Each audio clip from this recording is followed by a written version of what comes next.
Start na ang aming prosesyon after ng misa. Tapos na ang misa, kaya naman tayo ngayon ay magpaprosesyon na.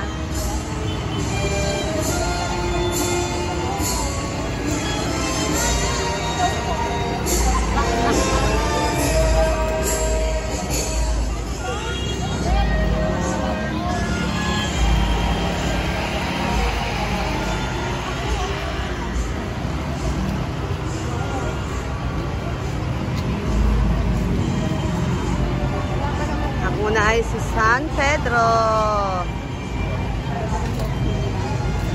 Magandang hapon po. Mangyaring patinawag po ang inyong Santo Karosa. Ilapit po ng maigi dito po sa Carillon Bell para maisensuhan ng malapit. Salamat po. Ayusin mo nga yung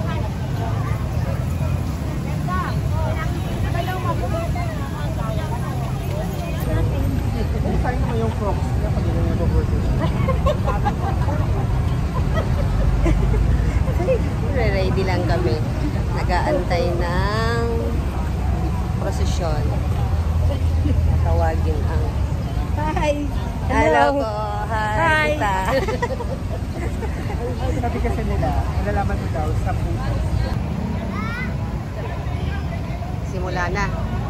Ginigiliw na mga kapatid, nagkakatipon tayo ngayon dito upang gunitain ang isang pangyayari na nasa pinakapuso ng ating pananampalatayang Kristiyano. Ang pagpapakasakit, pagkamatay at muling pagkabuhay ni Jesus. Kabilang sa ating mga iniingatang tradisyon sa panahong ito ay ang mga prosesyon na gagawin ngayong hapon, Miyerkules Santo. Tinutulungan tayo ng mga prosesyong ito na sariwain ang mga huling sandali ni Kristo upang maatig ang ating puso na tumugon sa kanyang dakilang pag-ibig. Itinatanghal din sa ating ng mga prosesyon ang mahal na Birhen Maria at ang mga sumunod kay Kristo bilang mga huwaran ng pagiging disipulo ng Panginoon. Mamumunuan ngayon ng ating puro paroko na sa Reverendo Padre Paul de Leon ang pambungad na panalangin upang simulan ang prosesyon.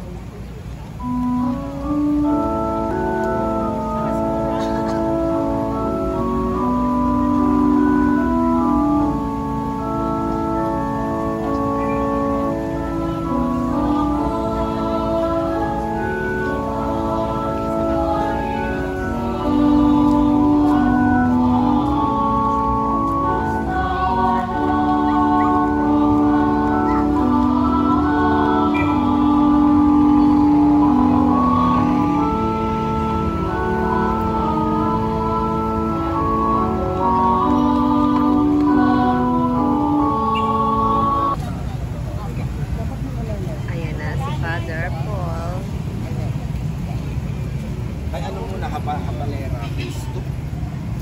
Tapos papalera. Aakat siya dyan, taas.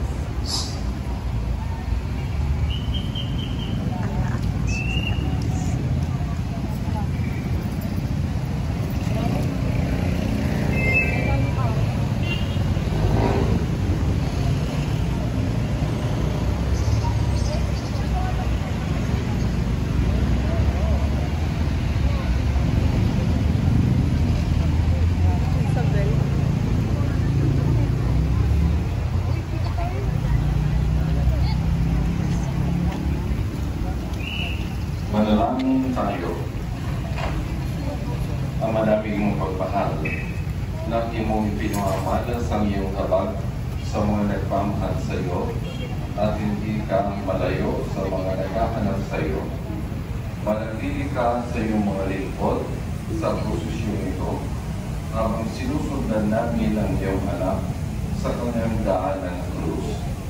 Pagtubayan mo kami sa aming pagsusumikap na tumugod sa hamon ng pagsunod kay Kristo ng kanyang sabihin, ang sino mang naglalais sumunod sa akin ay dapat itakwil ang kanyang sarili, pasanin ang kanyang krus, at sumunod sa akin.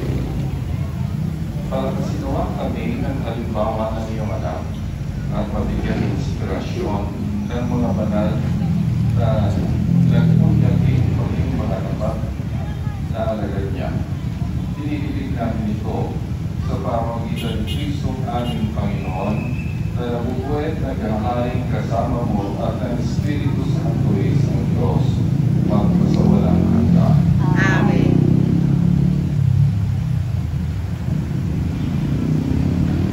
Sa pangangalaga ng pamilya ni Ginoong Ramon at Ginang Jocelyn Famoso, ito ay aagapayan ng komunidad ng Governors Hills at EOMHC. Si San Pedro o Simon Pedro ay isa sa mga orihinal na 12 alagad o apostol ni Jesus. Itinuturing din siya sa Katolisismo bilang unang papa. Isa siyang mangingisda na pinangalanang Pedro o Bato ni Jesus. Sa kanya rin binanggit ni Jesucristo ang mga katagang, "Ikaw si Pedro at sa ibabaw ng batong ito, itatayo ko ang aking San Pedro Apostol, ipanalangin mo kami."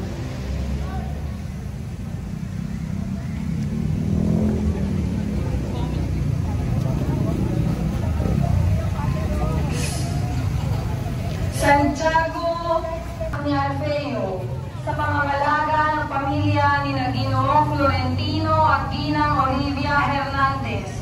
Ito ay aagapayanan ng komunidad ng Holiday Homes at El Shaddai.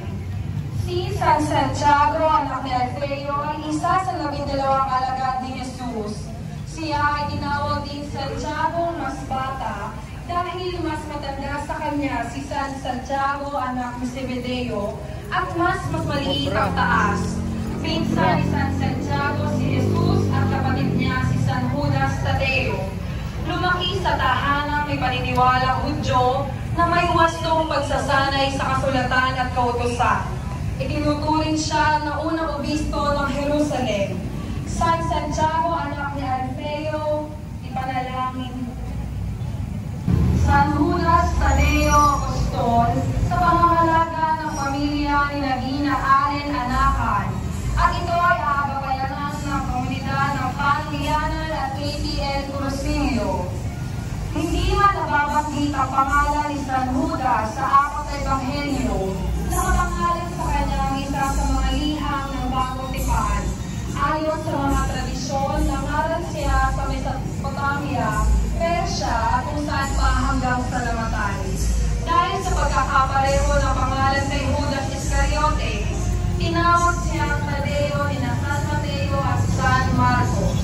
San Judas Tadeo, ipanalangin mo.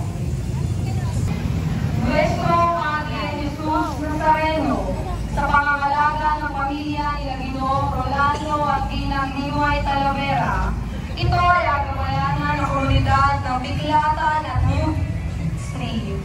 Matapos ang paghampas sa haliging bato at pagpuputong ng koronang tinig, sinimula ng pagpasa ng krus ni Jesus patungong Golgota o Poob ng Gulo kung saan siya nakatakdang ikaho sa krus. Jesus Nazareno, Panalangin mo kami.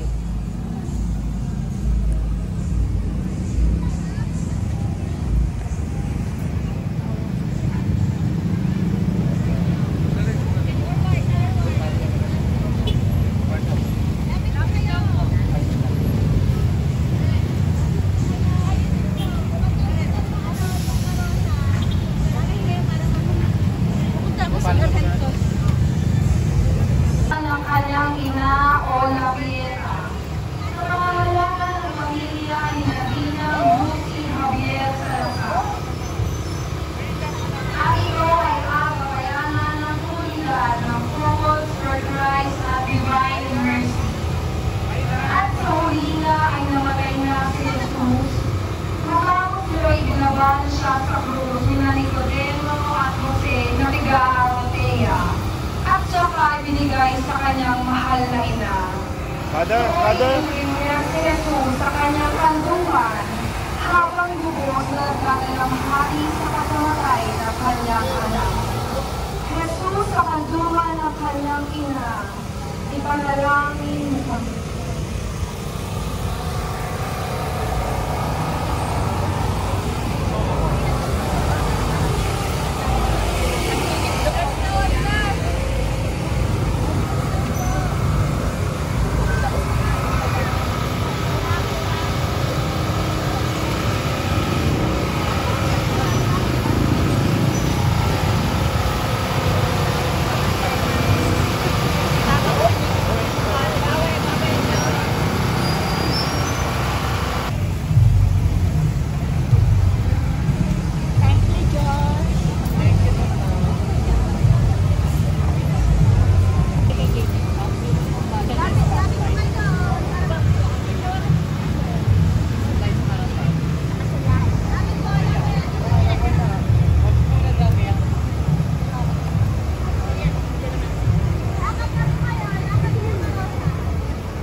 sina Maria at Lazaro na taga Betania na matalik na kaibigan ni Jesus.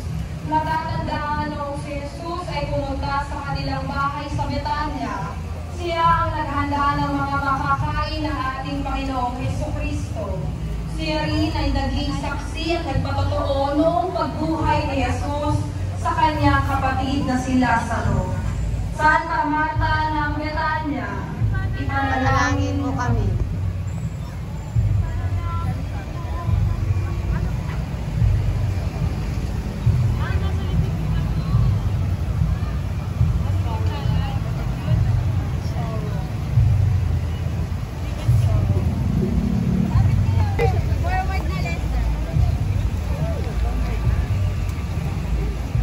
Juana de Cruza, Ay, sa JJ! pangalaga ng pamilya ni Ginoong J.J. Reyes. Ito ay agabayanan ng komunidad ng Sabela at Metro South. Si Santa Juana ay may bahay ni Cusa na katiwala ni Herodes Antipas, ang Tetrarca ng Galilea.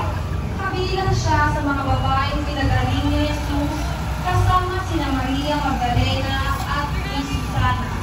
Naging mga tagasunod sila ni Jesus at ihinandog ang kanyang kabuhayan, ang gusto sa pangangailangan ni Jesus at ang kanyang mga alagad.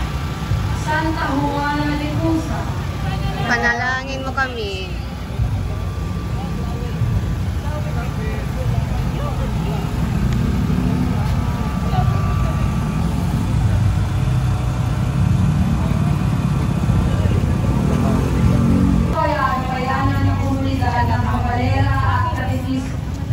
Si Maria Magdalena ay isang disipulo ni Jesus. Matutunghayan siya sa bagong tipan ng Biblia bilang isang babaeng pinagaling ni Jesus mula sa mga sumasanib na masasamang espiritu. Naging isa siyang debotong tagasunod ni Jesus. Naroon siya nang ipako sa krus ni Jesus. Pinaniniwalaan siya rin ang mga sala ng babaeng kinaawa ni Jesus. Kaya naging kasing kahulugan ng nagbabagong loob ng taong makasalanan. Santa Maria Magdalena, Panalangin mo po kami. Sama na rin ako. Lapit po kayo, lapit. Lapit. Juan San Juan Apostol ay isa sa 12 alagad ni Jesus. Kilala rin siya bilang tagapagpalaganap ng mga aral ni Jesus sa kanyang ebanghelyo. Kapatid ni San Santiago, si San Juan, at isa rin mangingisda. Maaaring alagad din siya ni Juan Bautista bago naging apostol ni Jesus. Tinatawag siya ang alagad na minamahal ni Jesus. San Juan Evangelista, Panalangin mo po kami.